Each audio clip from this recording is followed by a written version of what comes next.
Welcome students. AP EAMCET 2024 స్టూడెంట్స్కి results declare చేసిన ఇప్పటి వరకు రిజల్ట్స్ రాని స్టూడెంట్స్ చాలామంది ఉన్నారు. డిక్లరేషన్ సబ్మిట్ చేసి రిజల్ట్స్ కోసం వెయిట్ చేస్తున్న స్టూడెంట్స్ చాలామంది ఉన్నారు. అండ్ వెరీ ఇంపార్టెంట్, రిజల్ట్స్ వచ్చి డిక్లరేషన్ మిస్ అయిపోయిన స్టూడెంట్స్ కూడా చాలామంది ఉన్నారు. సో మరి అసలు ఇంకా రిజల్ట్స్ సెకండ్ ఫేజ్ రిజల్ట్స్ ఎప్పుడు వస్తుంది, డిక్లరేషన్ ఇవ్వని వాళ్ళకు రిజల్ట్స్ ఎలా ఇస్తారు, కౌన్సిలింగ్ ఎప్పుడు స్టార్ట్ అవుతుంది, మెయిన్ ఇంపార్టెంట్ థింగ్. ఈ డీటెయిల్స్ అన్నీ మీకు క్లారిటీగా 1 by 1 చెప్తాను. వీడియో స్కిప్ చేయకుండా చూడండి, లైక్ చేసి తప్పకుండా షేర్ చేయండి. మీ కౌన్సిలింగ్ సంబంధించి కంప్లీట్ గైడెన్స్, మెంటర్షిప్ కావాలంటే డీటెయిల్స్ డిస్క్రిప్షన్లో ఇచ్చాను. మెంటర్షిప్లో జాయిన్ అవుతే కౌన్సిలింగ్ కంప్లీట్ అయిపోయి కాలేజీలో జాయిన్ అయినంత వరకు మీకు కంప్లీట్ గైడెన్స్ ప్రొవైడ్ చేయడం జరుగుతుంది.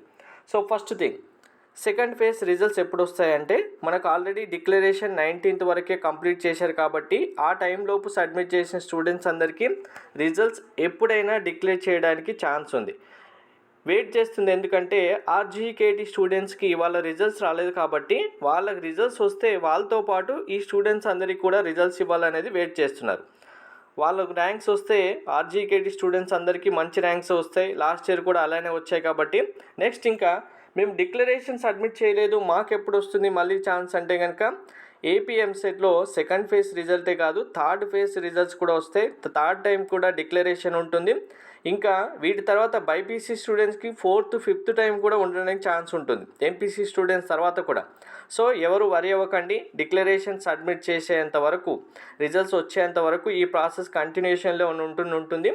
ఇంకా మరి కౌన్సిలింగ్ ఎప్పుడు స్టార్ట్ అవుతుంది అంటే కనుక సెకండ్ ఫేజ్ రిజల్ట్స్ అనేది ఇక్కడ మ్యాటర్ కాకుండా మనకు కాలేజీకి సంబంధించి ఫీ స్ట్రక్చర్ ఇంకా ఫైనలైజ్ అవ్వలేదు. ఈ ఇయర్ సంబంధించి మేనేజ్మెంట్ సీట్ సంబంధించి ఫైనలైజ్ అవ్వలేదు.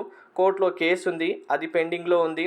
కాబట్టి ఈ డిసిషన్స్ అన్నీ ఫైనల్ చేసి కాలేజ్ యొక్క ఫీ స్ట్రక్చర్ ఫైనల్ చేసి మనకు షెడ్యూల్ అనౌన్స్ చేసేంత వరకు టైం పడుతుంది. కాబట్టి ఆ టైం వరకు మనం ఇంకా వెయిట్ చేయాల్సిందే. షెడ్యూల్ ఇప్పటి వరకు ఫైనల్ చేయలేదు. షెడ్యూల్ ఫైనల్ చేసి డేట్స్ అనౌన్స్ చేసిన వెంటనే మీకు ఇన్ఫామ్ చేస్తాను. కౌన్సిలింగ్ ఇంకా లేట్గా స్టార్ట్ చేయడానికి ఛాన్స్ ఉంది కాబట్టి లాస్ట్ ఇయర్ చేసినట్టుగానే ఈ ఇయర్ కూడా కౌన్సిలింగ్ లేట్ అవుతుంది. మేబీ మళ్ళీ 2 ఫేజ్లోనే కండక్ట్ చేస్తే కనుక మళ్ళీ స్టూడెంట్స్ కూడా ఓన్లీ 2 ఫేజెస్లోనే కరెక్ట్గా వెబ్ ఆప్షన్స్ ఇచ్చి సీట్ అయితే తీసుకోవాల్సి ఉంటుంది. Thank you. మీకు రిజల్ట్ సంబంధించి డేట్ వచ్చినా, షెడ్యూల్ రిలీజ్ చేసినా, లేదు మళ్ళీ డిక్లరేషన్ ఓపెన్ చేసి రిజల్ట్స్ పెండింగ్లో ఉన్న ఏ అప్డేట్ వచ్చినా వెంటనే మీకు ఇన్ఫామ్ చేయడం జరుగుతుంది. ఛానల్ సబ్స్క్రైబ్ చేసుకొని బెల్ బటన్ అయితే ఆన్లో పెట్టండి. Thank you.